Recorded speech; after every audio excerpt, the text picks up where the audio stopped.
Assalamualaikum warahmatullahi wabarakatuh.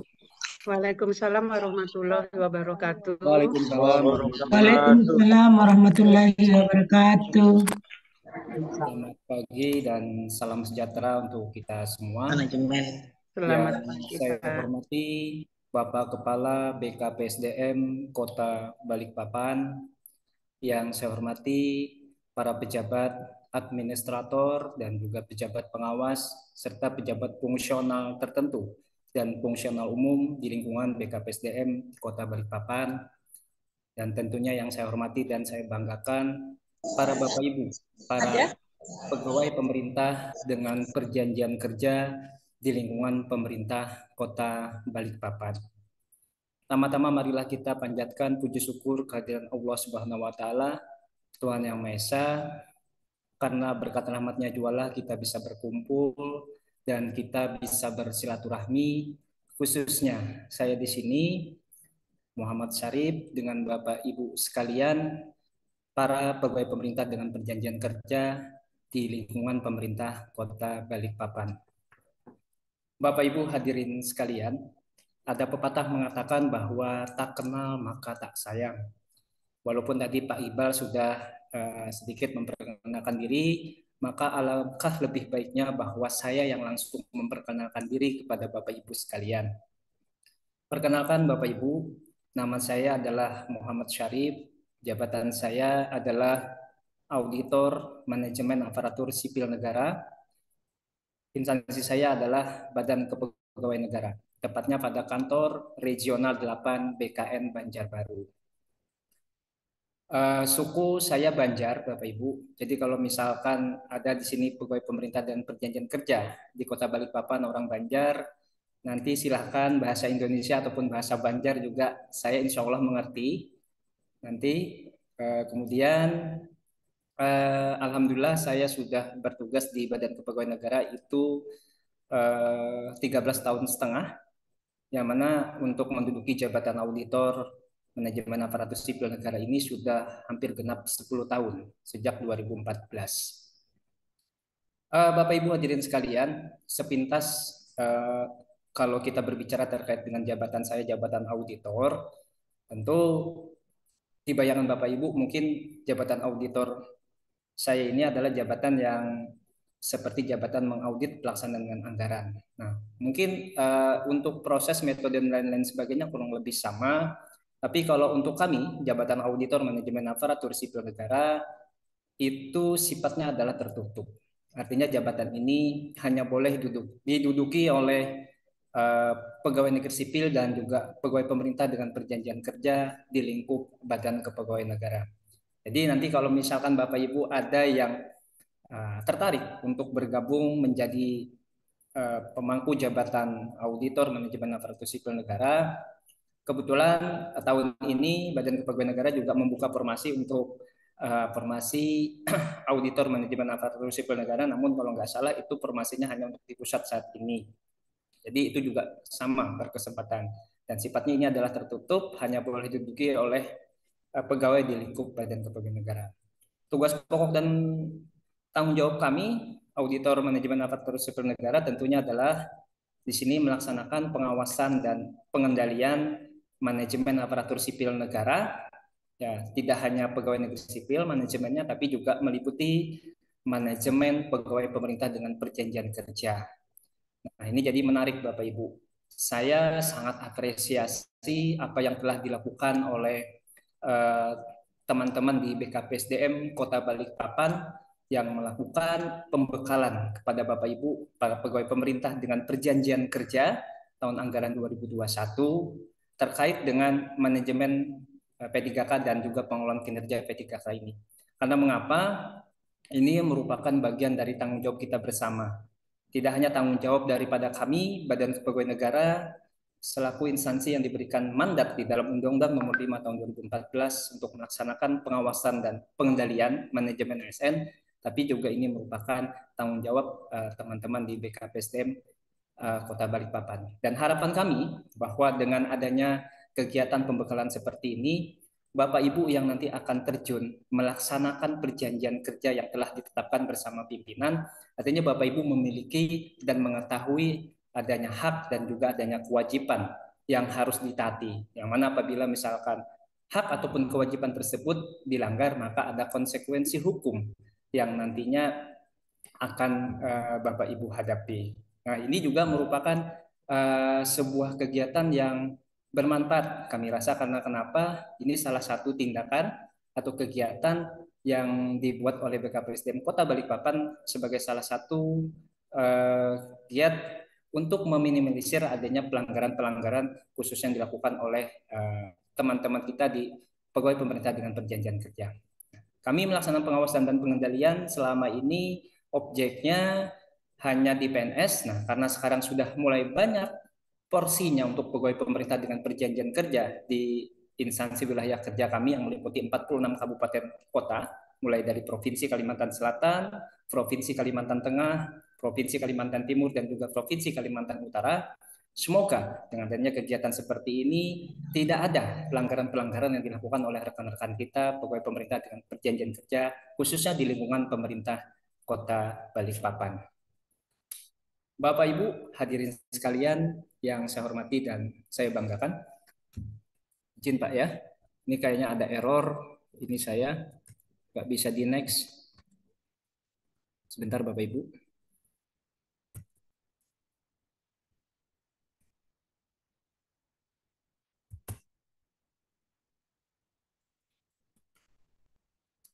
Masih belum bisa di next ya Bapak Ibu ya. Ini ada error kayaknya di komputer saya. Apakah suara saya masih terdengar Bapak Ibu? Suaranya terdengar, Pak. Suara terdengar, slide-nya belum ganti. Slide-nya nggak bisa naik. Bagus. Terdengar, Pak. Terdengar, Pak. Terdengar, Pak. Bentar Bapak Ibu ya, ini ada trouble. Oke, Pak.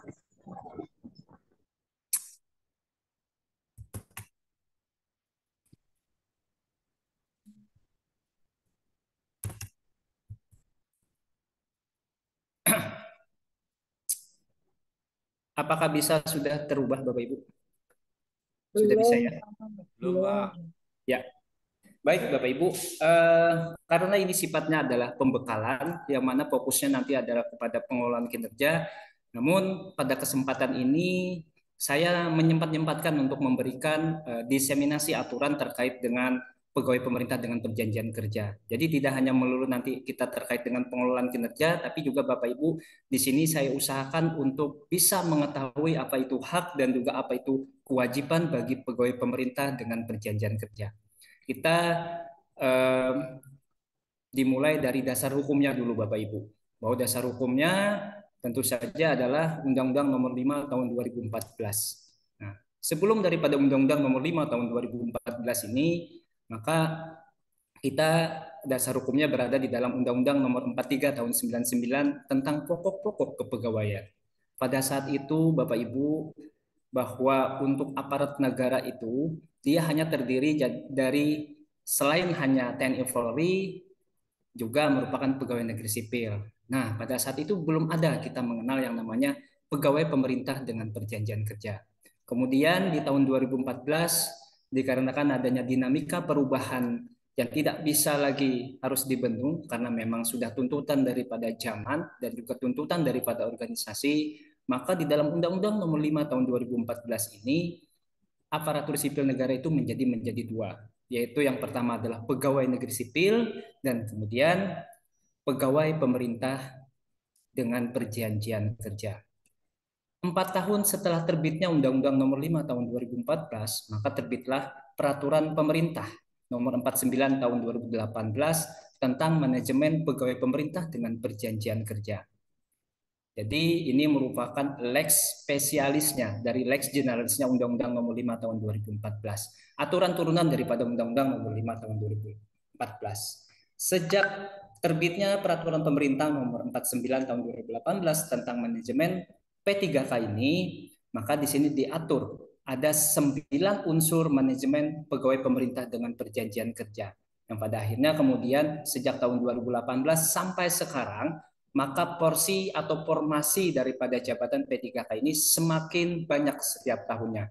Baik itu dari sisi jumlahnya Bapak Ibu Nah, hari ini bisa kita lihat Bapak Ibu ya, dari dulu 2018 ke bawah, jumlah total pada database BKN untuk pegawai negeri sipil itu adalah sebanyak 4,5 juta pegawai, mulai dari Sabang sampai dengan Merauke, mulai dari instansi daerah sampai kepada instansi vertikal. Ada 4,5 juta. Nah, kemudian ada kebijakan daripada pemerintah pada saat itu bahwa untuk formasi itu diadakan melalui zero nol. Artinya setiap pegawai negeri sipil yang memasuki batas usia pensiun itu tidak otomatis digantikan untuk tahun berikutnya. Sehingga nanti untuk formasi ini akan dialihkan ke formasi bagi pegawai pemerintah dengan perjanjian kerja. Nah, hal ini dampaknya adalah dari 4,5 juta pegawai pemerintah dengan pegawai negeri sipil pada saat itu sampai saat ini berdasarkan database Badan Kepegawaian Negara maka sudah menyusut Bapak Ibu menjadi 3,9 juta. Nah, sisanya nanti kemudian ini kemungkinan akan diisi proporsinya untuk formasi pegawai pemerintah dan perjanjian kerja. Nah, untuk pegawai pemerintah dengan perjanjian kerja berdasarkan database terakhir Badan Kepegawaian Negara itu sejumlah Rp600.000.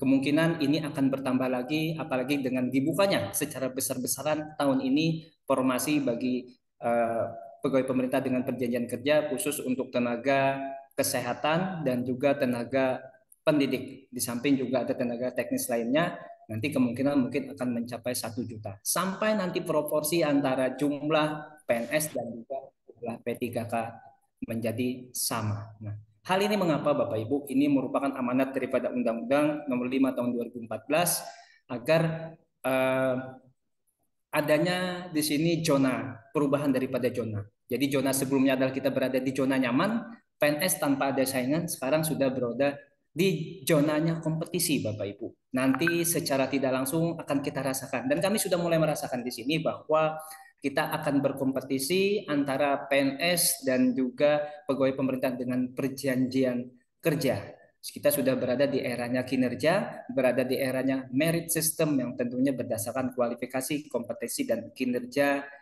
tanpa melihat daripada latar belakang ras, kemudian suku, ya, kondisi kecacatan, dan lain sebagainya. Nah, kemudian selain itu ada dasar hukumnya lagi yang lain mengatur terkait dengan P3K, yaitu turunan dari PP 49 tahun 2018, yaitu Surat Edaran Menpan RB nomor 11 tahun 2023 tentang disiplin P3K dan Surat Edaran Menpan RB nomor 14 tahun 2023 tentang cuti bagi pegawai pemerintah dengan perjanjian kerja.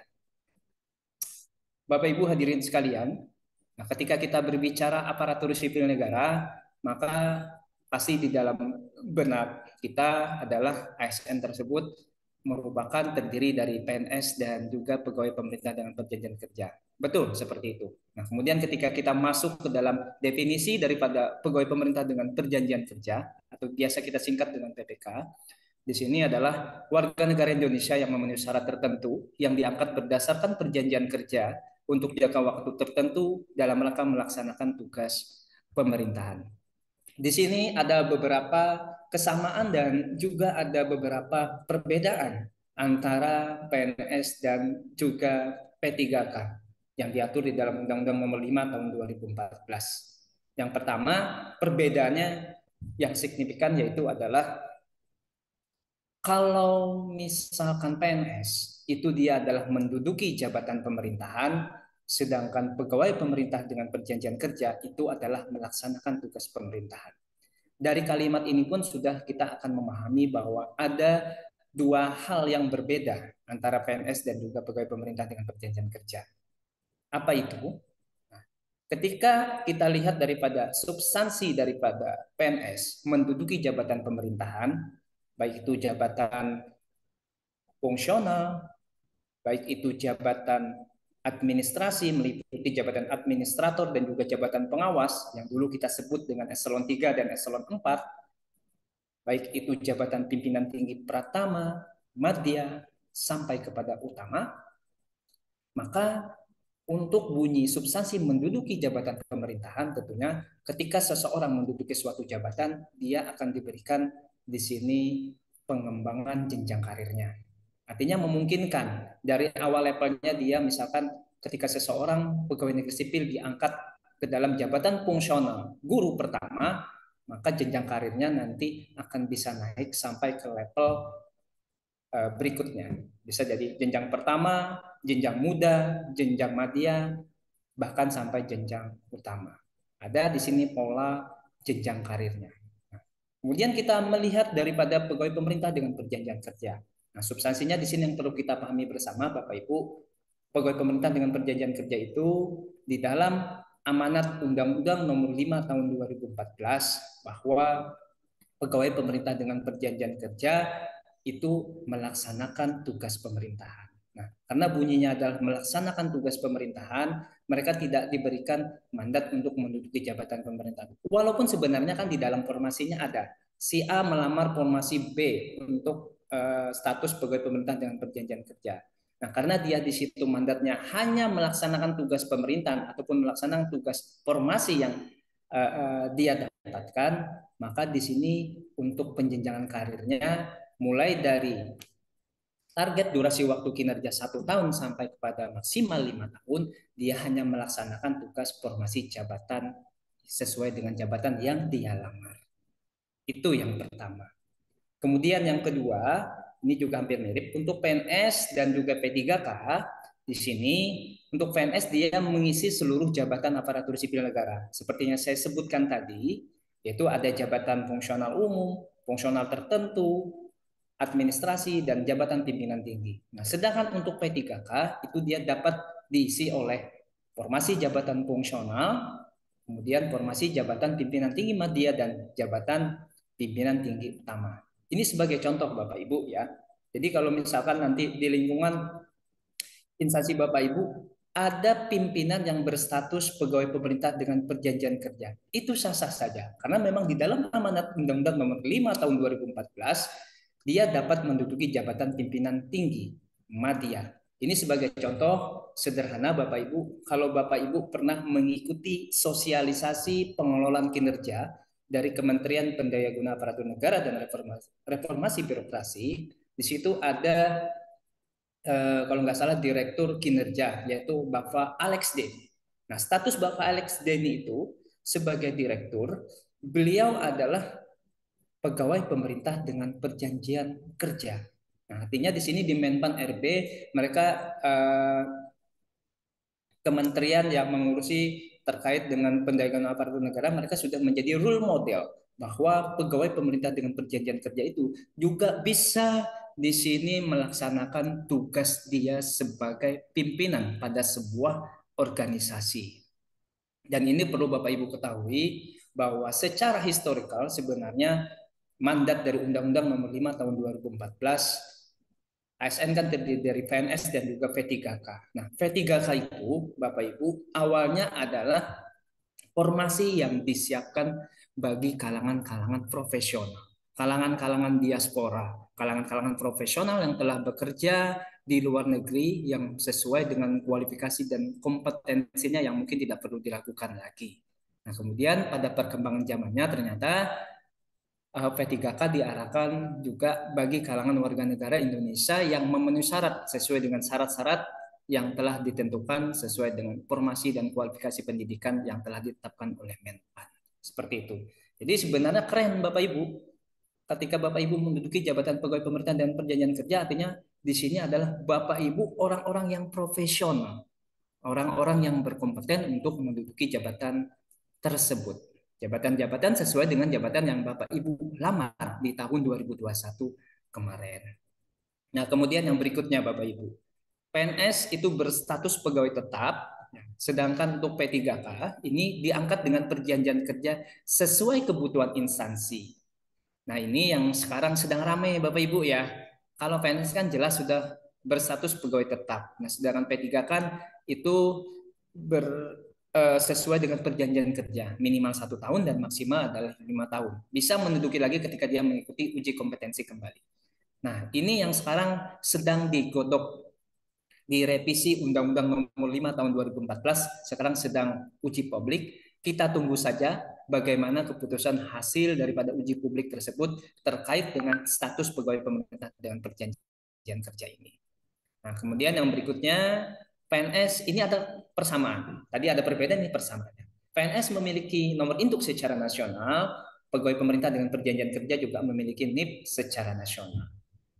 Kemudian untuk syarat usia, PNS itu dibatasi ya. Usia paling rendah untuk melamar adalah 18 tahun dan paling tinggi adalah 35 tahun. Sedangkan pegawai pemerintah dengan perjanjian kerja di sini diberikan keleluasaan dari sisi umur. Ya, paling rendahnya adalah minimal 20 tahun dan paling tinggi setahun sebelum batas usia pensiun usia jabatan yang dia lamar. Contoh misalkan ada formasi guru madya pada pemerintah Kota Balikpapan berdasarkan penetapan formasi dari SK Menpan. Nah, ketika Bapak Ibu berusia 58 tahun, nah guru kan dia batas usia pensiunnya adalah 60 tahun. Maka bagi Bapak Ibu yang memenuhi persyaratan termasuk dari sisi umur 58 tahun, itu masih berkesempatan untuk mengikuti seleksi pegawai pemerintah dengan perjanjian kerja. Seperti itu. Nah, sedangkan kalau PNS itu nggak bisa lagi Bapak Ibu, karena dia sudah dikunci sedemikian rupa, batas usia maksimal dia adalah 35 tahun. Nah, kemudian yang berikutnya, gaji. Nah, PNS dan juga P3K sama-sama mendapatkan gaji Bapak Ibu ya. Termasuk juga komponen gaji yang lainnya, misalkan tunjangan anak, istri dan lain sebagainya. Nah, kemudian ini yang ada sedikit perbedaan yaitu perlindungan. Nah, PNS mendapatkan hak pensiun, sedangkan P3K untuk saat ini belum mendapatkan hak pensiun. Nah, ini pun juga yang masih digodok di dalam undang-undang revisi ya.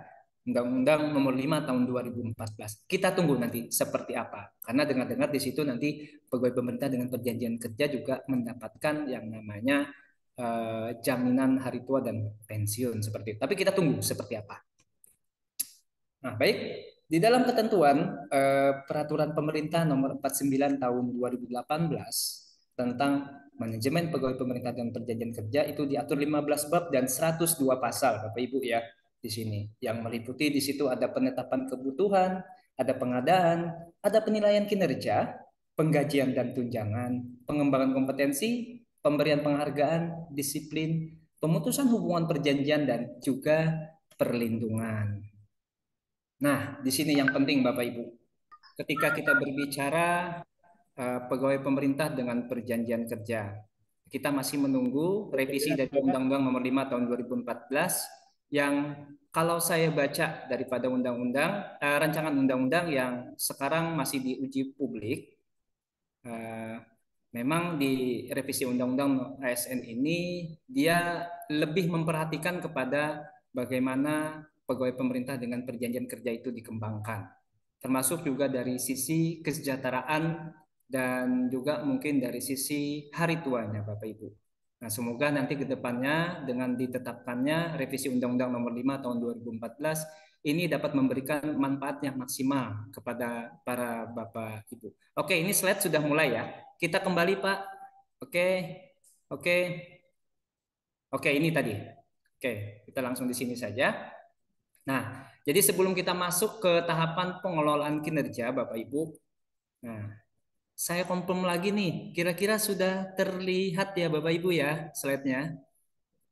Terlihat Pak. Sudah, Pak. Ya. Baik, Lanjut, Pak, lanjut. Manajemen P3K. Jadi di dalam peraturan pemerintah nomor 49 tahun 2018 itu ada 9 unsur manajemen pegawai pemerintah dengan perjanjian kerja. Ini berbeda dengan manajemen PNS. Kalau manajemen PNS itu diatur di dalam peraturan pemerintah nomor 11 tahun 2017 sebagaimana telah dirubah dengan peraturan pemerintah nomor 17 tahun 2020. Di dalam manajemen PNS itu ada kurang lebih 14 unsur manajemennya. Nah, sedangkan untuk P3K itu di dalam PP 49 tahun 2018 hanya ada 9 unsur manajemennya. Nah, yang pertama di sini adalah proses penetapan dan kebutuhan. Ini perlu saya sampaikan kepada Bapak Ibu, jadi agar Bapak Ibu paling tidak ujuk-ujuk Bapak Ibu menduduki jabatan pegawai pemerintahan dan perjanjian kerja, Bapak Ibu tidak mengetahui hal-hal lain yang merupakan hak dan juga kewajiban Bapak Ibu. Karena ini penting kami sampaikan, kami diseminasikan agar Bapak Ibu nanti paling tidak tidak melanggar daripada hak dan juga kewajiban. Karena tadi sebagaimana saya utarakan di awal bahwa apabila hak ataupun kewajiban ini dilanggar akan ada dampak hukumnya, ada civil effect yang nantinya akan mengikuti. Nah, sebagai contoh Bapak Ibu, untuk penetapan kebutuhan. Penetapan kebutuhan ini juga sama di manajemen PNS juga bunyi seperti itu. Jadi setiap awal tahun Bapak Ibu itu instansi pemerintah, tidak terkecuali juga pemerintah Kota Balikpapan, di sini juga memiliki kewajiban untuk menghitung jumlah kebutuhan pegawai setiap tahun. Nah, ini berdasarkan analisis jabatan dan juga analisis beban kerja. Berdasarkan Anjab dan ABK ini akan didapatkan kebutuhan pegawai, tidak hanya CPNS, tapi juga pegawai pemerintah dengan perjanjian kerja. Formasi yang kemarin sudah diumumkan, yaitu periode 19 September sampai dengan kalau nggak salah 5 Oktober, kalau nggak salah saya ya, mohon diralat. Nah, itu merupakan formasi yang tidak ujuk-ujuk turun langsung dari langit. Tidak ujuk-ujuk formasi itu dapat permintaan dari instansi tanpa melalui prosedur-prosedur yang sudah diatur sedemikian rupa. Tapi dia harus melalui tahapan yang panjang, Bapak Ibu. Yaitu tahapannya adalah ada penyusunan analisis jabatan, ada penyusunan beban kerja untuk menghasilkan kebutuhan jumlah pegawai, apakah itu CPNS dan juga P3K. Kemudian diinput ke dalam aplikasi informasi Menpan, nanti berdasarkan informasi BKN akan melakukan verifikasi. Setelah dilakukan verifikasi BKN, terbitlah persetujuan teknis, kemudian berdasarkan hasil daripada pertimbangan Kementerian Keuangan itu diusulkan ke Menpan untuk ditetapkan SK formasi CPNS maupun pegawai pemerintah dengan perjanjian kerja. Jadi panjang ceritanya Bapak Ibu ketika sebuah instansi akan mendapatkan formasi. Dan ini tentunya adalah sesuai dengan jumlah kebutuhan yang dibutuhkan oleh setiap instansi di masing-masing daerah dan juga instansi vertikal. Nah, setelah ada formasi, maka kemudian akan masuk ke dalam unsur manajemen yang berikutnya yaitu tahapan pengadaan. Nah, ini kita sekarang sedang dalam proses fasenya pengadaan Bapak Ibu. Sekarang prosesnya sudah ada perencanaan, sudah dilewati. Yaitu perencanaan ini meliputi pembentukan tim panitia seleksi nasional dan juga panitia seleksi daerah. Itu kalau di daerah, di Balikpapan berarti dia adalah panitia seleksi daerah. Nah, itu kemudian setelah dibentuk tim, maka akan diumumkan SK penetapan formasi yang ditetapkan oleh Menpan. Berapa jumlah P3K guru nanti yang akan menduduki pada satuan pendidikan A, satuan pendidikan B, berapa jumlah tenaga medis yang nanti akan mengisi pada rumah sakit A, rumah sakit B, puskesmas A, puskesmas B, dan lain sebagainya. Kemudian ada masuk ke tahapan pelamaran. Kemudian setelah pelamaran ada tahapan verifikasi oleh tim validasi instansi, kemudian diumumkan pelamar-pelamar yang memenuhi dari syarat seleksi administrasi. Kemudian diumumkan, baru kita akan main nantinya yaitu di bulan, insya Allah bulan November dan juga bulan Desember, seleksi kompetensi dasar dan juga kompetensi bidang bagi pelamar-pelamar yang sudah melamar di bulan ini, Bapak Ibu. Seperti itu. Kemudian diumumkan nantinya setelah melalui pengkalkulasian nilai ditetapkan oleh Fanselnas, maka hasilnya nanti diumumkan oleh BKD masing-masing. Nah, seperti yang telah Bapak Ibu lewati di tahun-tahun sebelumnya. Baru kita masuk ke dalam tahapan pengangkatan, yaitu mulai dari penetapan SK perjanjian dan juga SK pengangkatan dalam pegawai pemerintah dengan perjanjian kerja. Nah, kemudian kita masuk, setelah Bapak Ibu diangkat, maka kita akan masuk ke tahapan kewajiban yang pertama, Bapak Ibu. Nah, ini yang saya tanyakan kepada Bapak Ibu. Sudahkah Bapak Ibu menyusun SKP-nya di tahun ini?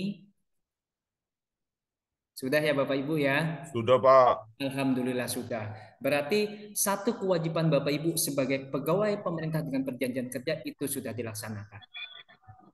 Sudah kewajiban setiap pegawai ASN di awal tahun wajib untuk menyusun sasaran kinerja pegawainya. Tidak hanya PNS tapi juga pegawai pemerintah dengan perjanjian kerja. Karena ini amanat daripada undang-undang. Baik. Kemudian berikutnya adalah penggajian dan tunjangan. Tadi ada kewajiban, sekarang masuk ke haknya Bapak Ibu. Nah, Bapak Ibu di sini memiliki hak, yaitu diberikan gaji dan tunjangan sesuai dengan ketentuan dan peraturan perundang-undangan. Nah, ini kalau untuk terkait dengan gaji, karena peraturan pemerintah terkait dengan gaji dan tunjangan yang baru belum terbit, maka Bapak Ibu pegawai pemerintah dengan perjanjian kerja sama mendapatkan daripada penghasilan sebagaimana penghasilan yang didapatkan oleh PNS dari sisi komponen gaji pokok dan komponen gaji atau penghasilan yang lainnya. Dan ini juga diperkuat dengan adanya keputusan Presiden kalau nggak salah nomor 98 tahun 2020 tentang gaji dan tunjangan bagi pegawai pemerintah dengan perjanjian kerja. Nah, selain itu Bapak Ibu, ada hak Bapak Ibu yang lainnya selain gaji dan tunjangan, yaitu adalah mendapatkan pengembangan kompetensi.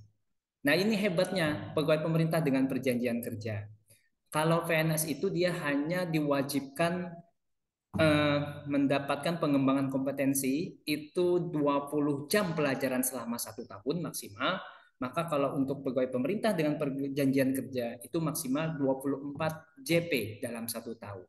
Nah, karena giat kita seperti ini Pak, pembekalan, saya mohon izin nanti kepada teman-teman di BKPSDM bahwa tolong nanti dibuatkan sertifikatnya Pak kepada Bapak Ibu yang telah mengikuti giat kita pada pagi hari ini sampai sore nanti. Karena mengapa? Ini merupakan bagian daripada pengembangan kompetensi yang didapat oleh pegawai pemerintah dengan perjanjian kerja. Dan ini nanti akan diinput ke dalam SI ASN untuk menilai seberapa profesionaliskah pegawai ASN kita, termasuk juga pegawai pemerintah dengan perjanjian kerja di Kota Balikpapan.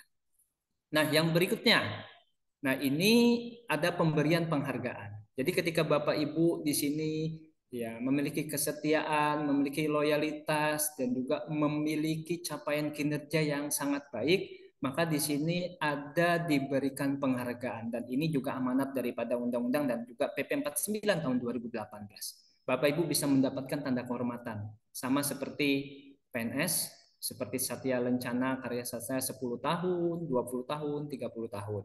Kemudian juga kesempatan prioritas untuk pengembangan kompetensi dan termasuk juga di sini kesempatan untuk menghadiri acara resmi dan atau acara kenegaraan. Ini biasa didapatkan oleh bagi teman-teman kita. Kalau dulu adalah PNS-PNS yang teladan, yang tentunya adalah berdasarkan daripada hasil penilaian tim penilai. Nah, sekarang P3K pun juga diberikan kesempatan yang sama ketika memiliki kinerja yang bagus, maka juga akan diberikan kesempatan untuk sebagai pegawai teladan. Nah, akhirnya nanti setiap tanggal 17 Agustus itu bisa diberangkatkan oleh pemerintah untuk menghadiri acara resmi kenegaraan di Istana Negara. Nah, kemudian yang berikutnya, tadi kita berbicara ada satu kewajiban, sudah 2 hak. Nah, sekarang ada masuk lagi di kewajiban, Bapak Ibu.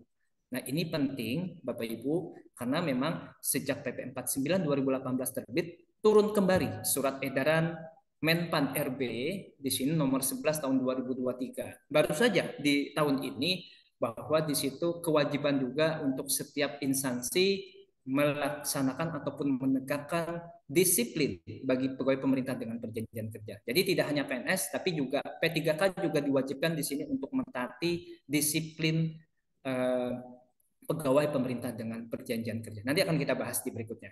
Nah, kemudian yang berikutnya ini ada pemutusan hubungan perjanjian, itu bisa dengan hormat tidak atas permintaan sendiri dan tidak dengan hormat. Kemudian yang berikutnya adalah perlindungan. Bapak Ibu akan mendapatkan jaminan hari tua, jaminan kesehatan, jaminan kecelakaan kerja dan kematian, termasuk juga di sini Bapak Ibu akan mendapatkan bantuan hukum. Jadi contohnya bantuan hukum ini adalah ketika Bapak Ibu misalkan dalam proses atau tersandung masalah hukum, maka Bapak Ibu bisa diberikan haknya untuk mendapatkan bantuan hukum dari instansi. Biasanya ini adalah teman-teman kita di bagian hukum untuk mendampingi Bapak Ibu sekalian. Lanjut.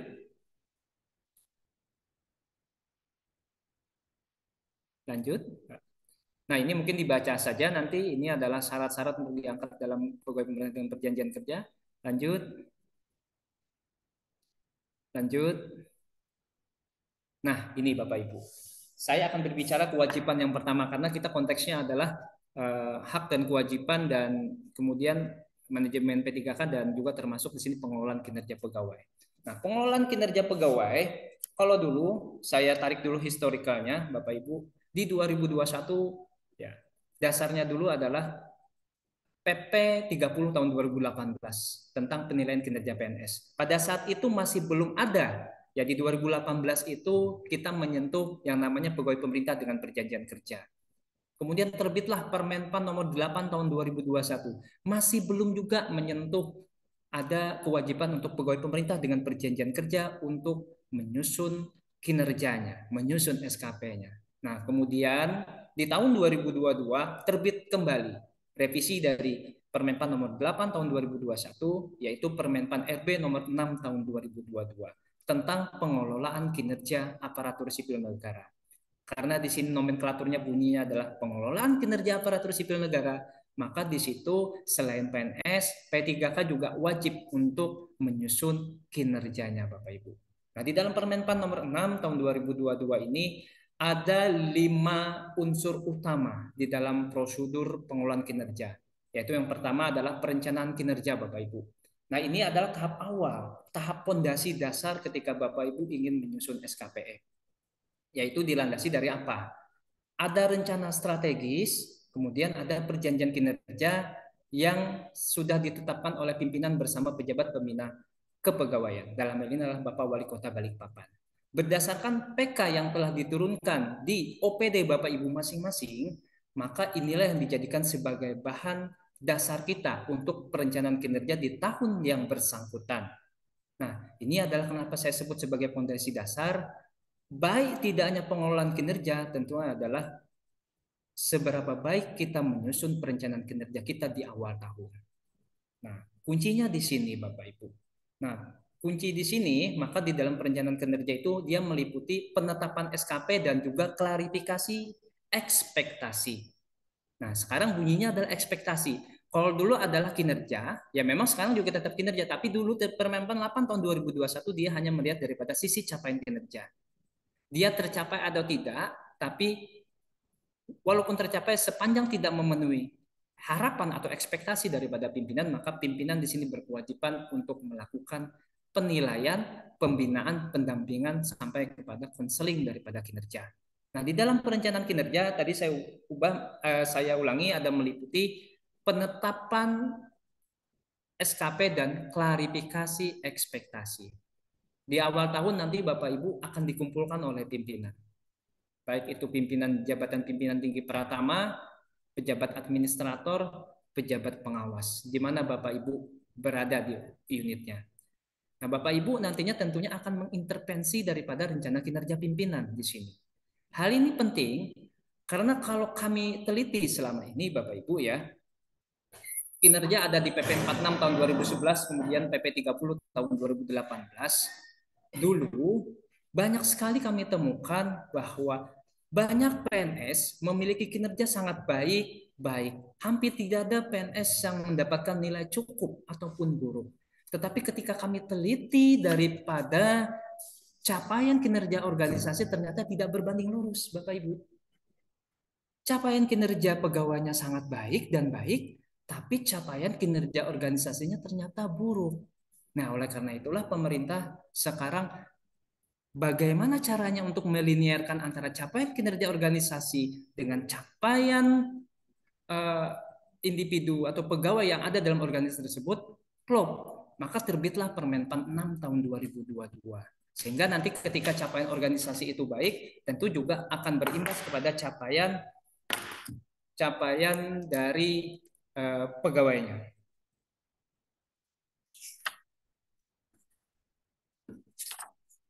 Oke, nah ini ada di perencanaan kinerja. Kemudian setelah Bapak Ibu di awal tahun tadi menetapkan SKP-nya, ya Bapak Ibu, maka tahapan berikutnya sampai sekarang nih Bapak Ibu, dari bulan Januari sampai dengan bulan Oktober sekarang, kita sudah memasuki triwulan ke-4, ya seperti itu. Maka ini adalah tahapan pelaksanaan. Pelaksanaan, pemantauan, dan pembinaan kinerja pegawai. Ini penting. Disinilah peranan penting daripada pimpinan untuk memantau daripada progres capaian kinerja Bapak Ibu. Saya tanya kepada Bapak Ibu, sudah hampir 10 bulan berjalan Bapak Ibu pegawai pemerintah dengan perjanjian kerja, baik itu tenaga medis, tenaga pengajar, ataupun tenaga teknis lainnya. Adakah sudah atasannya yang melakukan pemantauan dan pembinaan kinerja? Sudah, Ada, Pak. Pak. Ada, Pak. Ada. Bapak Sudah, pimpinan. Pak. Ada, Pak. Ada, Pak. Sudah, Pak. Ada. Baik. Ada, Pak. Nah, artinya pimpinan daripada Bapak Ibu di sini sudah menerapkan pengelolaan kinerja berdasarkan Permen PAN 6. Karena kenapa Bapak Ibu, di dalam Permen PAN 6 ini kita tidak serta-merta hanya mencapai target kinerjanya, tapi bagaimana Bapak Ibu di sini kompetensinya bisa dikembangkan, baik itu dari sisi kualitas dan juga kapasitas Bapak Ibu. Kemudian juga di sini penguatan daripada peran pimpinan itu wajib. Karena terkadang kita mengetahui Bapak Ibu, ada pegawai yang dia hanya bertarung sendiri tanpa didampingi oleh pimpinan. Ada juga pegawai yang didampingi oleh pimpinan dalam penyelesaian capaian kinerja. Itu biasanya akan kita lihat lebih bagus yang didampingi oleh pimpinan karena dia didukung oleh pimpinan, baik itu dari sarana, kemudian juga dari sisi anggaran, dan juga termasuk juga pendampingan daripada pimpinan itu sendiri. Nah, kalau saya dengar tadi bahwa di lingkungan pemerintah Kota Balikpapan, pimpinannya sudah turun tangan untuk melakukan pemantauan dan pembinaan kinerja, itu merupakan salah satu yang kami acungi jempol, kami dari Badan Kepegawaian Negara. Karena ini merupakan sudah kewajiban seorang pemimpin untuk melakukan pembinaan kepada para pegawainya. Nah, kemudian berikutnya Bapak Ibu, ada penilaian kinerja. Nah, di dalam penilaian kinerja ini secara definisi berarti adalah proses di mana seorang pimpinan melakukan evaluasi dan penilaian secara keseluruhan kepada bawahannya. Di sini baik secara periodik, apakah itu per bulan, apakah triwulan, ataukah semester, dan juga proses penilaian kinerja yang dilakukan 1 tahun penuh. Nah, ini kita sudah hampir mendekati bulan Desember, Bapak Ibu. Artinya dari bulan Januari sampai dengan bulan Desember itu sebenarnya harusnya ada evaluasi kinerja periodik. Itu minimal 1 kali dalam setahun. Biasanya misalkan per semester. Nah, kalau kami di BKN itu kami sepakati bersama pimpinan kami per 3 bulan untuk melakukan penilaian. Ada 4 triwulan yang harus dilakukan penilaian periodik oleh pimpinan. Selain nanti adalah penilaian akhir tahun di bulan Desember. Nah, kemudian berikutnya Bapak Ibu adalah tindak lanjut. Setelah dievaluasi oleh pimpinan, maka ada tindak lanjut di sini. Berdasarkan evaluasi tim penilai kinerja, maka tindak lanjutnya bisa berupa penghargaan dan juga sanksi-sanksi. Ya, sanksi-sanksinya tentu saja sebagaimana Bapak Ibu ketahui apabila tidak mencapai target kinerja kan bahwa itu bisa dijadikan sebagai bahan penilaian pimpinan untuk perpanjangan kontrak kerja Bapak Ibu di tahun berikutnya. Dan apabila misalkan capaian kinerjanya sangat baik, ini bisa dijadikan sebagai bahan pimpinan untuk diberikan penghargaan. Nah, penghargaannya di sini tadi sebagaimana ada 3 poin, yaitu bisa berupa pengembangan kompetensi, kemudian juga mengikuti upacara kenegaraan secara resmi, dan di dalam ketentuan pasal PP 49 tahun 2018 juga di situ ada diberikan keleluasan pasal bahwa instansi juga dapat memberikan penghargaan lain sesuai dengan peraturan perundang-undangan. Silakan kalau misalkan instansi di sini ingin memberikan penghargaan dalam bentuk apa yang mungkin sesuai dengan ketentuan-ketentuan yang telah diatur. Kemudian yang berikutnya adalah sistem informasi kinerja PNS ataupun P3K. Nah, di sini penting karena apapun track record daripada capaian kinerja Bapak Ibu itu akan disimpan di dalam sistem informasi aparatur sipil negara. Ini dijadikan sebagai rekod Bapak Ibu untuk dijadikan sebagai bahan patokan ataupun patron kinerja Bapak Ibu, apakah nanti dapat diperpanjang kontraknya ataupun tidak. Atau mungkin nanti ada kebijakan lain. Ya, kita tunggu. Misalkan siapa tahu nantinya berdasarkan historikal kinerja Bapak Ibu yang sangat baik, di sini P3K ini nanti bisa statusnya berubah menjadi PNS. Kita tunggu itu seperti apa. Revisi dari Undang-Undang Nomor 5 Tahun 2014. Lanjut. Amin, amin.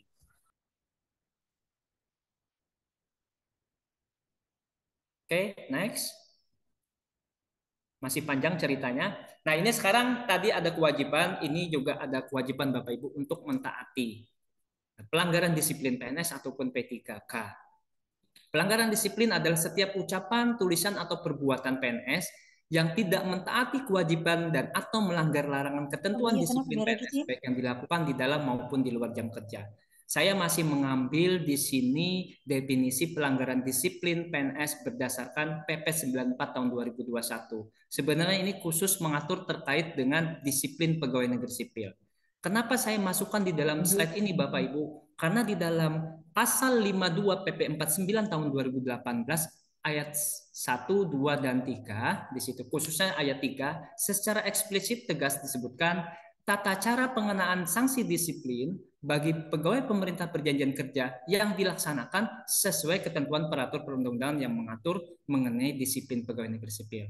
Jadi sementara waktu belum ada pengaturan secara khusus terkait dengan disiplin P3K, maka di dalam amanat atau mandat PP 49 pasal 52 ayat 3 itu bisa mengacu kepada PP 94 tahun 2021. Nah, kalau kita lihat di sini Bapak Ibu, definisi dari pelanggaran disiplin adalah setiap ucapan, tulisan, atau perbuatan. Ini hati-hati Bapak Ibu. Kenapa? Sekarang kita sudah akan mendekati yang namanya apa Bapak Ibu? Tahun Pemilu. Politik. Tahun pemilu. Tahun Tahun pemilu. politik. Tahun politik. Tahun politik, Pak. Tahun politik. Betul, Ibu. Jadi Pemilu. jarinya hati-hati sekarang. Baik itu sebelum penetapan bakal calon, pada saat masa kampanye, sampai selesai, hati-hati. Karena memang di sini, di dalam undang-undangnya, kita sebagai pegawai aparatur sipil negara itu wajib netral. Walaupun pada implementasinya di lapangan itu nonsen. Sepanjang kita statusnya tidak seperti TNI Polri. Nonsen kita tidak netral karena kita masih diberikan hak pilih. Artinya kita tidak netral Bapak Ibu seperti itu. Namun paling tidak Bapak Ibu di sini jangan sampai Bapak Ibu tertangkap basah. Jarinya ditulis di media sosial baik itu Instagram, Facebook, Twitter, melike ya, kasih like atau mungkin membuat kalimat-kalimat yang keberpihakan kepada salah satu pasangan calon itu jangan sampai dilakukan. Karena apabila Bapak Ibu telah melakukan, ada yang mengcapture dan melaporkan ke Bawaslu, maka otomatis itu akan diproses oleh tim pemeriksa disiplin. Itu hati-hati. Karena apa?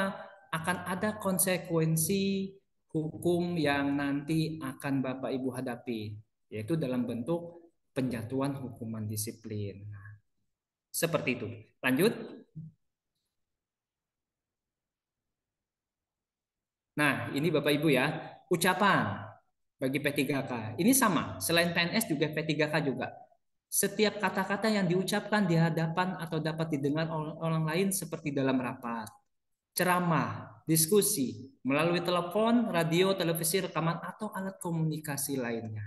Itu tadi, saya sekarang konsennya kami ada di tahun pemilu. Kami tim auditor di kantor regional itu konsen Bapak Ibu saat ini melakukan diseminasi aturan ini. Jangan sampai ada ASN kita yang melanggar ketentuan ini. Kemudian juga dalam bentuk tulisan.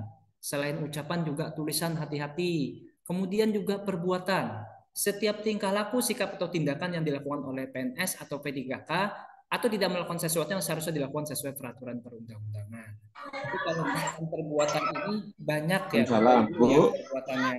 Tapi nanti kalau ada lagi Melakukan tindakan tercela, menurunkan harkat martabat aparatur sipil negara, itu nanti konsekuensinya Bapak Ibu bisa dipanggil oleh tim pemeriksa penjatuhan hukuman disiplin. Makanya di sini hati-hati banget Bapak Ibu. Lanjut. Nah, ini ada kewajiban PNS ataupun P3K. Ya, ada 17 kewajiban dan juga 14 larangan. Kewajibannya tentu saja Bapak Ibu harus melaksanakan tugas kedinasan dengan penuh pengabdian, kejujuran, kesadaran, dan tanggung jawab.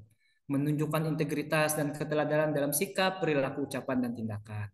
Menyimpan rahasia jabatan, bersedia ditempatkan seluruh wilayah NKRI, Setia dan taat sepenuhnya kepada Pancasila itu suatu keharusan, menjaga persatuan dan kesatuan bangsa, melaksanakan kebijakan yang ditetapkan oleh pejabat pemerintah dan mentaati ketentuan peraturan perundang-undangan.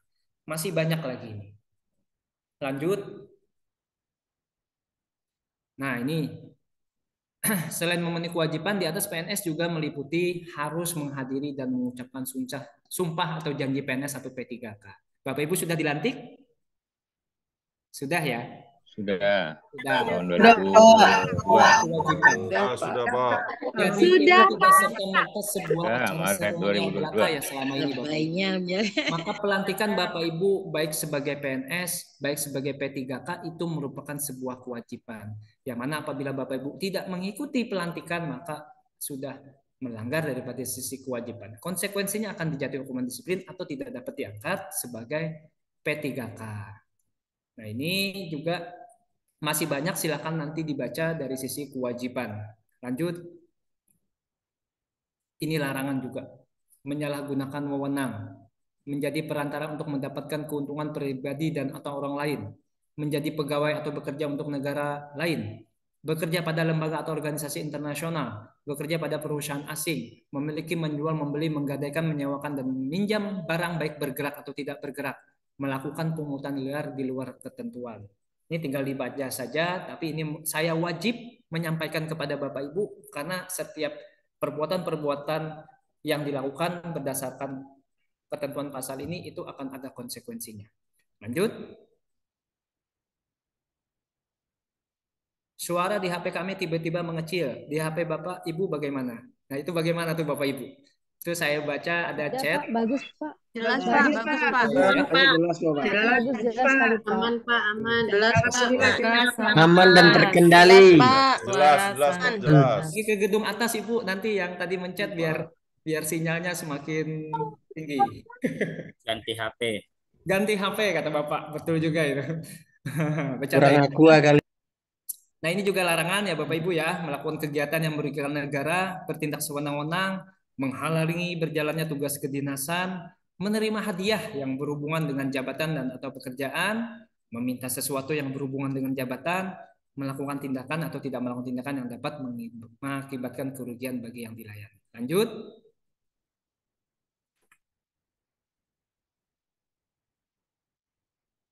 Lanjut.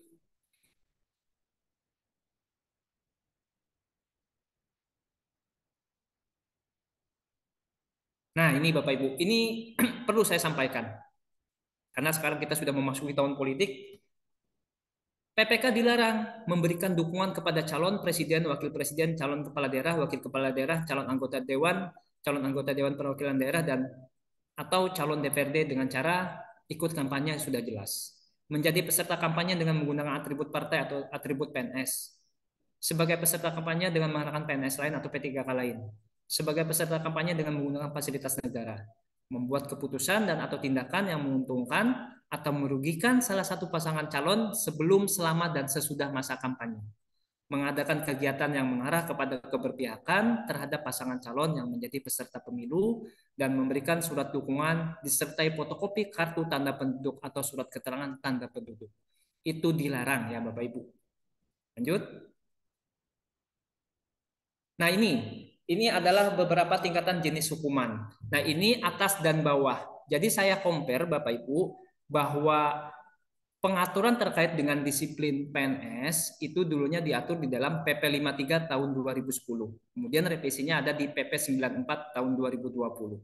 Yang di atas itu adalah tingkat dan jenis hukuman untuk PP 53, yang di bawah adalah PP 94. Nah, mengapa di sini masih ada dipakai tingkat jenis hukuman disiplin PP 53 padahal kan sudah tidak berlaku lagi, karena di dalam aturan peralihan PP 94 tahun 2020 tentang disiplin PNS di situ disebutkan bahwa untuk penjatuhan hukuman disiplin tingkat sedang itu kan terkait dengan pemotongan tunkin sebesar 25% baik itu 6, kemudian 9 dan juga 12 bulan. Nah, sementara waktu sampai detik ini peraturan pemerintah yang mengatur terkait dengan gaji dan tunjangan PNS dan P3K itu belum terbit. Maka oleh karena itu, karena masih belum terbit, maka penjatuhan hukuman disiplin tingkat sedang itu masih berlaku ketentuan yang ada di PP 53 tahun 2010. Nah, oleh karena itu, ini masih ada saya masukkan ketentuan PP 53 untuk penjatuhan hukuman disiplinnya. Nah, ini penting Bapak Ibu ketahui ya. Jangan Bapak Ibu kerja saja. Nah, ternyata di dalam pelaksanaan pekerjaan itu ada sesuatu hal yang Bapak Ibu mungkin langgar dari ada 17 kewajiban dan juga 14 larangan tadi. Maka di sini akan menunggu tingkat dan jenis hukuman disiplinnya. Ini saya bacakan. Jadi di dalam PP 94 tahun 2021 itu semakin kejam Bapak Ibu. Kenapa semakin kejam? Kalau dulu di PP 53 Bapak Ibu tidak masuk kerja itu maksimal 46 hari. Selama 1 tahun dikumulatifkan sudah diberhentikan dengan hormat tidak atas permintaan sendiri. Nah, sekarang di PP 94 tahun 2021 itu 1 bulan hanya 30 hari saja tidak masuk kerja tanpa keterangan sah itu sudah dapat diberhentikan dengan hormat tidak atas permintaan sendiri. Kemudian di PP 94 tahun 2021 apabila seorang PNS atau P3K tidak masuk kerja secara terus-menerus selama 10 hari berturut-turut, maka sudah dapat diberhentikan dengan hormat tidak atas permintaan sendiri. Nah, ini dari ketentuan limitatif ya. Ada batasan-batasan dari ketentuan jam kerja, ini harus diperhatikan. Karena kenapa Bapak Ibu? Itu dikumulatifkannya selama 1 tahun. Jadi kalau misalkan Bapak Ibu kontrak kerjanya 1 tahun, itu upayakan jangan sampai Bapak Ibu tidak ada keterangan tidak masuk kerja tanpa keterangan yang sah. Karena apabila contoh, di sini kan ada hukuman disiplin tingkat ringan. Ada teguran lisan, teguran tertulis, dan pernyataan tidak puas secara tertulis. Nah, ini adalah tingkatan untuk hukuman disiplin ringan. Ketika seorang P3K tidak masuk kerja tanpa keterangan sah selama 3 hari, maka atasan langsungnya sudah bisa menjatuhkan hukuman disiplin berupa teguran lisan. Kemudian ketika pegawai pemerintah dengan perjanjian kerja selama 1 tahun, ya ternyata tidak masuk lagi sampai mencapai 6 hari, maka dia sudah dapat dijatuhkan hukuman disiplin teguran tertulis. Ketika atau apabila P3K tidak masuk kerja sampai 9 hari selama 1 tahun ya sudah dihitung kumulatifkan, maka dia sudah dapat dijatuhkan hukuman disiplin pernyataan tidak puas secara tertulis. Dan ini dituangkan dalam dokumen penjatuhan hukuman disiplin. Otomatis menjadi track record Bapak Ibu sebagai pegawai pemerintah dengan perjanjian kerja. Nah, kemudian naik lagi. Apabila Bapak Ibu tidak masuk kerja selama 13 hari tanpa keterangan yang sah, maka Bapak Ibu akan ditunda kenaikan gaji berkalanya selama 1 tahun. Naik lagi. Bapak Ibu tidak masuk kerja ke 15 hari, maka untuk penundaan kenaikan pangkat nggak ada ya, tidak diberlakukan karena itu hanya untuk PNS, termasuk juga penurunan kenaikan pangkat. Jadi di sini hanya penundaan kenaikan gaji berkala bagi pegawai pemerintah dengan perjanjian kerja. Nih, apabila misalkan selama 30 hari secara kumulatif selama 1 tahun P3K tidak masuk kerja tanpa keterangan sah, maka sudah dapat dibentuk tim pemeriksa yang terdiri dari atasan langsung, kemudian unsur pengawasan, inspektorat, dan juga unsur kepegawaian untuk memproses penjatuhan hukuman disiplinnya. Penjatuhan hukuman disiplinnya apa Bapak Ibu? Nah, untuk hukuman disiplin tingkat berat itu adalah pemberhentian dengan hormat tidak atas permintaan sendiri. Dan ini perlu Bapak Ibu perhatikan. Jadi dari sisi tidak masuk kerja saja. Belum lagi perbuatan-perbuatan yang lain termasuk dalam 17 kewajiban dan 14 larangan sebagaimana diatur di dalam PP 94 tahun 2021. Lanjut. Nah, ini tingkat jenis hukuman disiplinnya ya. Ini lanjut saja yang tadi. Nah, ini adalah pemutusan hubungan kerja Bapak Ibu. Jadi pemutusan hubungan kerja itu ada banyak ya. Jadi untuk pegawai pemerintah dengan perjanjian kerja itu di sini yang pertama adalah pemutusan hubungan perjanjian kerja dengan hormat yaitu jangka waktu perjanjian kerja berakhir termasuk mencapai batas usia tertentu sesuai jabatan, batas usia pensiun. Jadi ketika misalkan Bapak Ibu sudah selesai menjalani durasi waktu perjanjian kerja dan berdasarkan hasil penilaian kinerja, tim penilai kinerja dan kebutuhan formasinya sudah tidak ada lagi, maka dapat diberhentikan dengan hormat, otomatis mendapatkan hak-hak kepegawaiannya. Termasuk juga Bapak Ibu yang sudah mencapai batas usia pensiun. Misalkan Bapak Ibu yang menduduki jabatan guru, maka guru kan BUP-nya adalah 60 tahun. Ketika Bapak Ibu sudah berusia 60 tahun, maka Bapak Ibu sudah memasuki batas usia pensiun, diberhentikan dengan hormat. Kemudian yang kedua adalah meninggal dunia. Kemudian yang berikutnya adalah atas permintaan sendiri. Jadi kalau misalkan Bapak Ibu ada yang ingin bertanya, Pak, saya bosan nih Pak, sudah kerja sebagai P3K. Nah, bolehkah Bapak Ibu mengundurkan diri atas permintaan sendiri? Jawabannya adalah boleh, sepanjang memenuhi dua syarat. Yang pertama, syaratnya adalah durasi waktu perjanjian kerja Bapak Ibu sudah 90% dari 1 tahun ya.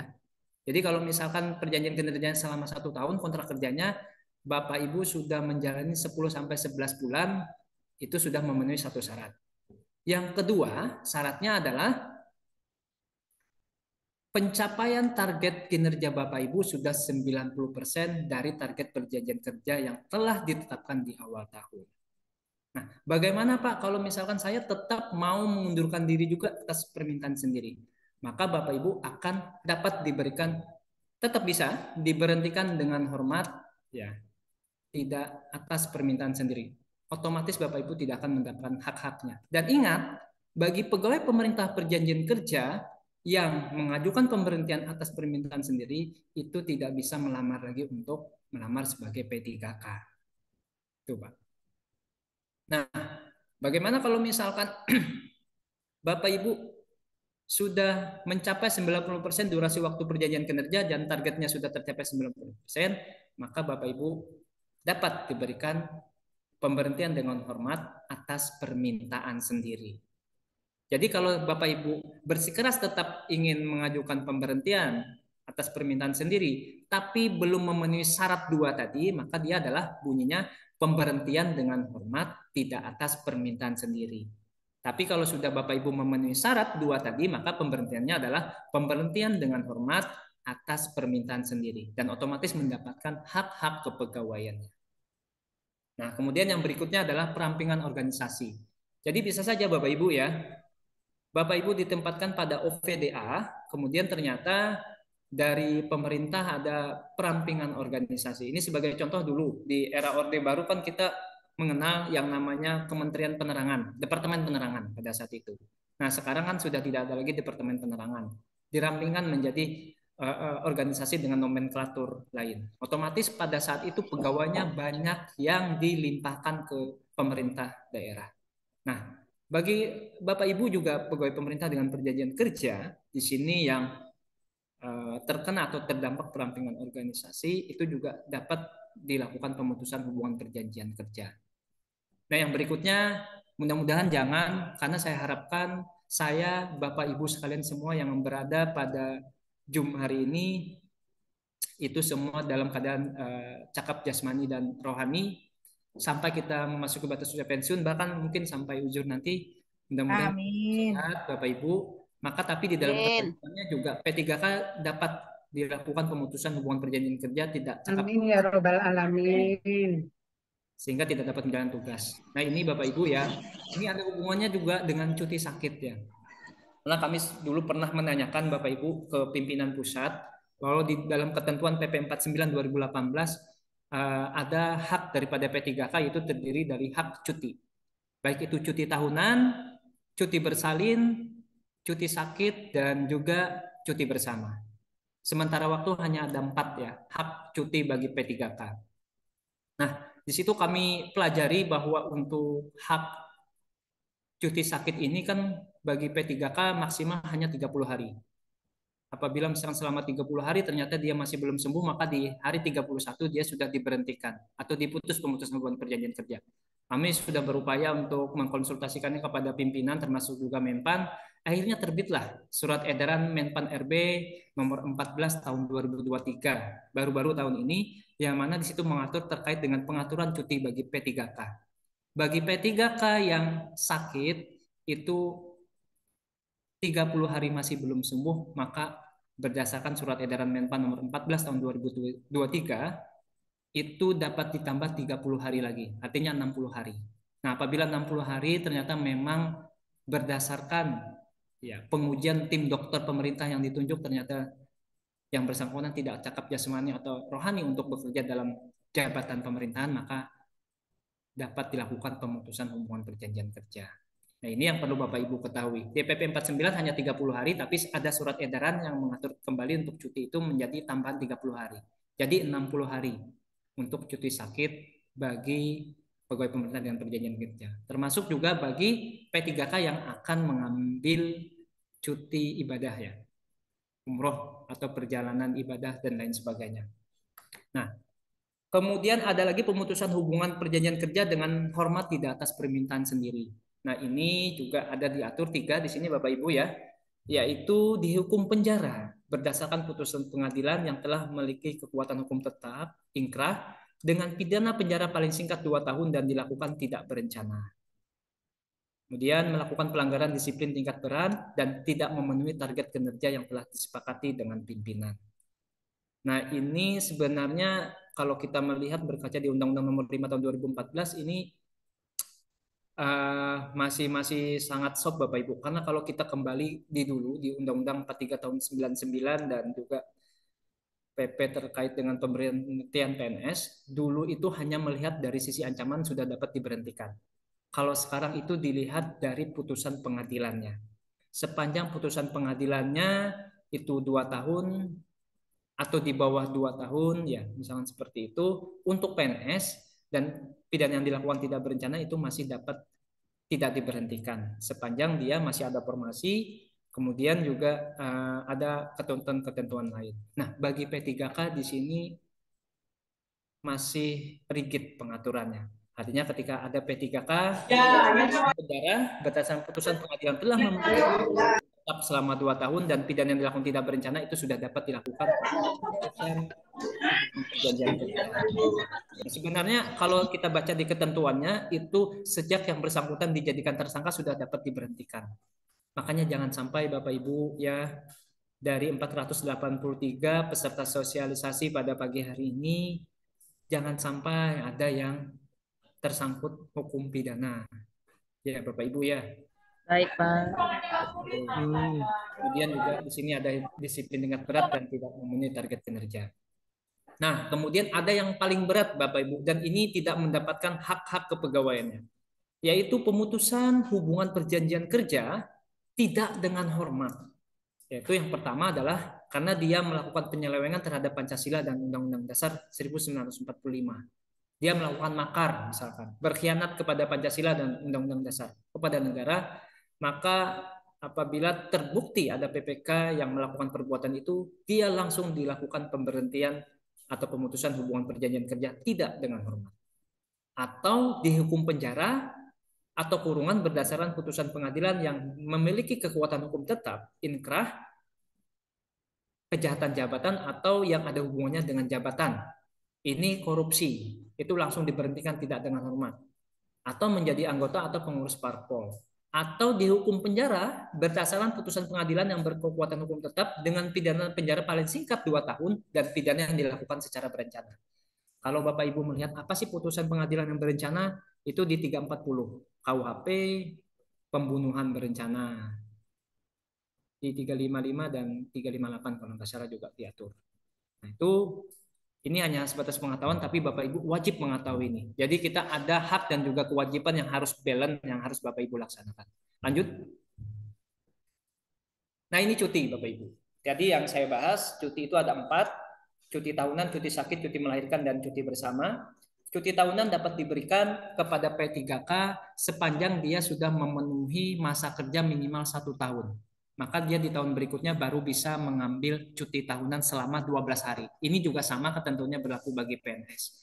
Tetapi ada pengecualian bagi P3K bahwa mereka dapat mengambil cuti tahunan ini apabila mendampingi suami, istri, anak ataupun mertua yang sedang sakit meninggal dunia, maka dia dapat mengambil cuti tahunan ini tanpa melihat daripada durasi waktu masa kerjanya 1 tahun tadi.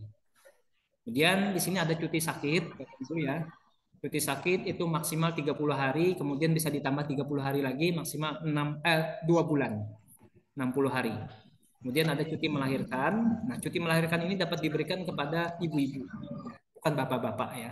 Jadi kalau misalkan ada 3K bapak-bapak yang mengambil hak cuti melahirkan itu langsung dicoret, nggak boleh. Karena ini hanya untuk haknya ibu-ibu. Nah, untuk cuti melahirkan ini bisa diberikan sampai anak ketiga, sepanjang yang bersangkutan berstatus sebagai P3K. Jadi kalau misalkan dia cuti melahirkannya statusnya belum P3K belum bisa. Jadi ini statusnya sepanjang dia sebagai P3K.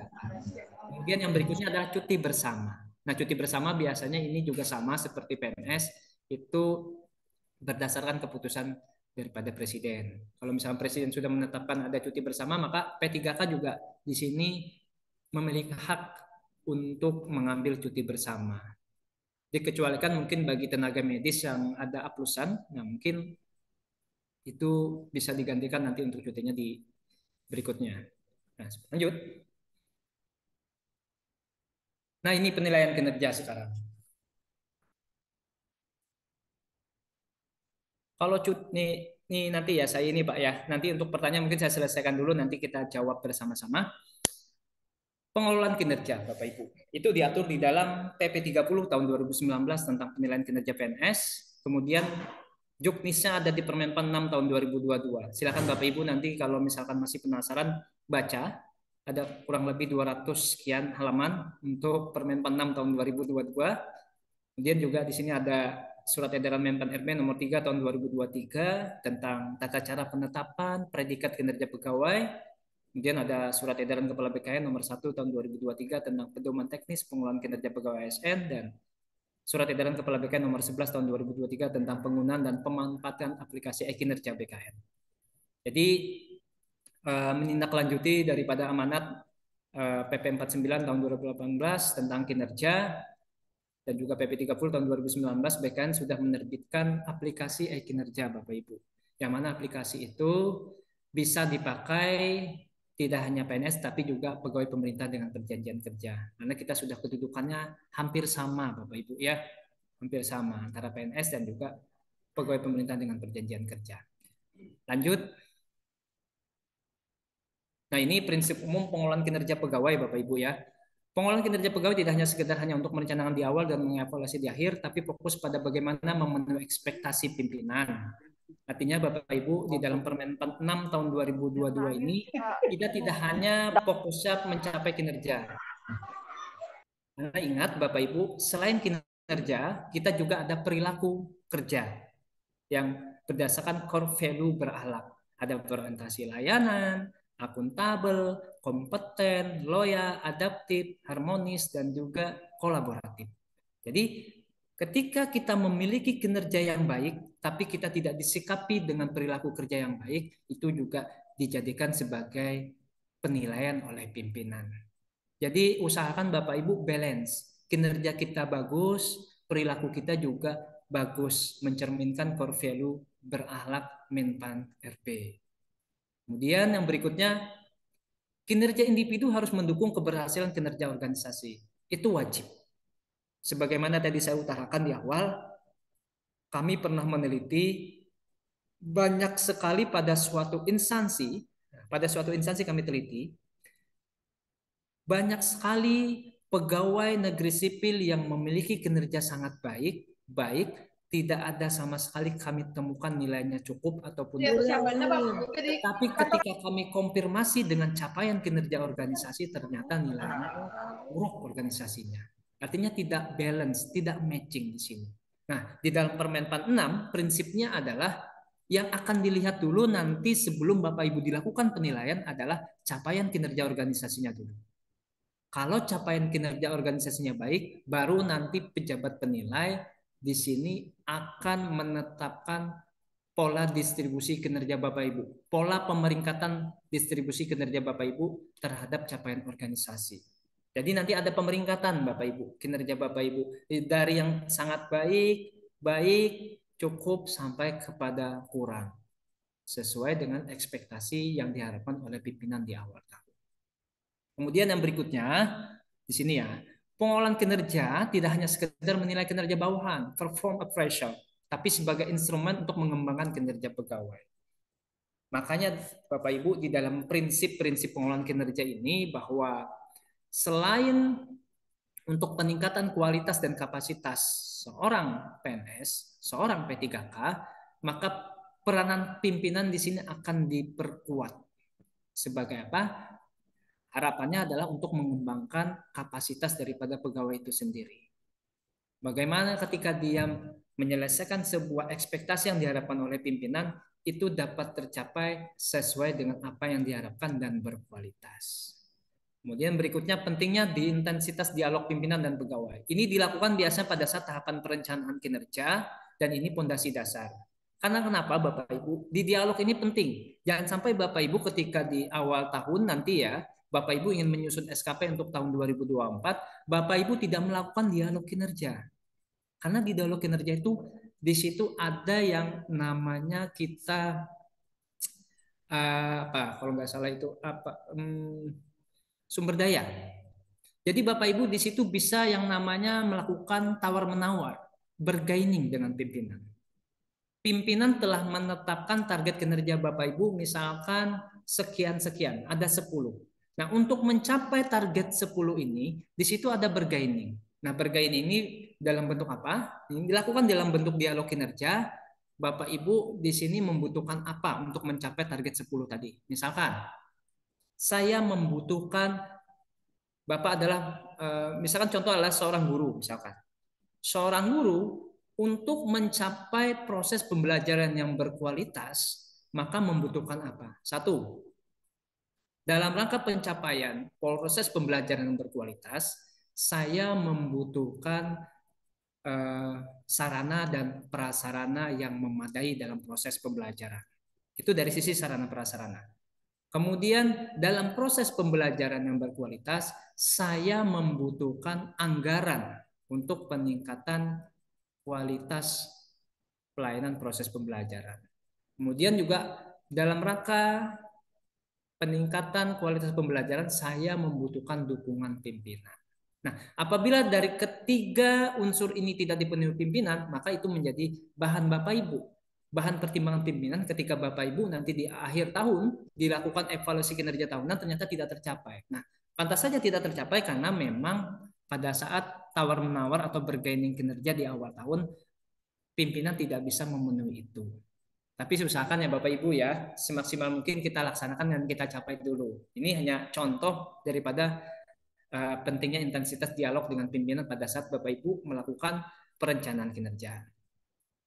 Nah, kemudian ini yang berikutnya adalah kinerja pegawai mencerminkan hasil kerja, bukan sekedar uraian tugas. Nah, ini sudah pernah terjadi dan sudah kami teliti di dalam ketentuan PP 46 2011 dulu tentang SKP, bahwa pegawai hanya terjebak ke dalam penilaian formalitas belaka. Disusun di awal tahun, dilakukan evaluasi di akhir tahun, sekedar uraian tugas, sekedar mencapai target, namun ternyata pengembangan kapasitas dan kompetensinya hanya seperti itu saja. Nah, oleh karena itu, bahwa di sini perlu ya pengembangan kompetensi, pengembangan kapasitas pimpinan yang memberikan dukungan kepada bawahannya untuk mengembangkan daripada kompetensi pimpinan. Termasuk juga dari sisi perilakunya juga. Itu juga harus dilihat Bapak Ibu. Lanjut saja ini. Ini untuk kewajiban menyusun SKP. Nah, ini juga Bapak Ibu pentingnya manajemen kinerja P3K. Yang pertama adalah pengembangan karir. Ya, walaupun sebenarnya kan Bapak Ibu di sini ini lebih ke PNS, sebenarnya saya akan mengambil ke tunjangan kinerja dan juga penghargaan dan sanksi. Nah, tunjangan kinerja dibayarkan berdasarkan pencapaian kinerja. Itu sudah dilaksanakan. Kami di Badan Kepegawaian Negara, Bapak Ibu, setiap bulan selalu dievaluasi capaian kinerja kami yang apabila misalkan capaiannya targetnya tidak memenuhi atau mungkin ada nilai capaiannya yang kurang, maka kami akan dipotong dari sisi tunjangan kinerja atau remunerasinya. Nah, itu juga nantinya akan diterapkan di instansi pemerintah daerah. Kemudian juga untuk penghargaan itu tentunya dilihat daripada objektivitas dan transparansi dalam penilaian kinerja tim penilai kinerja. Jadi nanti ini jadikan sebagai sarana, ya, alat ukur siapa-siapa saja P3K yang berhak mendapatkan penghargaan. Tentunya berdasarkan capaian kinerjanya masing-masing. Kemudian juga kinerja dijadikan sebagai data-data ataupun alat ukur untuk penjatuhan sanksi kepada P3K yang tidak mencapai target kinerjanya. Seperti itu. Lanjut. Nah, ini Bapak Ibu adalah contoh ya aplikasi e-kinerja di Badan Kepegawaian Negara, dan kebetulan kalau nggak salah BKPSDM Kota Balikpapan kemarin juga sudah pendampingan ya Pak Iqbal terkait dengan penggunaan aplikasi e-kinerja ini. Aplikasinya seperti ini Bapak Ibu. Aplikasi e-kinerja itu di timnya Pak Mul, Pak Sarip. Ya. Mungkin sudah ada kemarin sosialisasinya dilaksanakan seperti Ya, itu siap. Pak. Siap. Ya. Ini mungkin kita highlight saja Pak Iqbal ya, saya tampilkan. Baik. Oke. Nah, Bapak Ibu, ini adalah contoh aplikasi e-kinerja yang nanti mungkin juga Bapak Ibu akan menggunakan aplikasi ini, karena aplikasi ini tidak hanya untuk PNS tapi juga P3K. Karena status kita sama, aparatur sipil negara. Nah, ini ada sasaran kinerja tahunan. Ini kebetulan contohnya adalah punya saya. Atasan saya adalah Ibu Hospita sebagai Kepala Bidang Pengembangan dan Supervisi Kepegawaian. Di situ ada nanti target tahunan, kemudian nanti ada target per bulan, yang mana nantinya setiap bulan itu capaian kinerja kita akan dilakukan penilaian oleh pimpinan. Lanjut. Nah, ini sambungannya tadi untuk target tahunan saya, ya mungkin kurang terbaca karena kecil Bapak Ibu ya. Ini ada kurang lebih 7 poin target kinerja saja. Tentunya ini adalah saya mengintervensi daripada rencana kinerja pimpinan. Lanjut.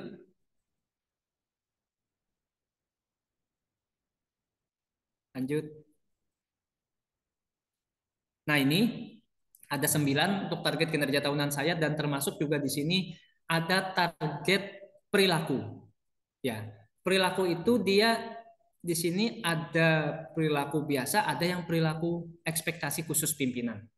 Jadi kalau misalkan nanti di dalam aplikasi, ya pimpinan ini hanya ingin target dari sisi perilaku kerjanya sebagaimana core value berhalak, maka cukup dikosongkan saja untuk ekspektasi khusus pimpinan.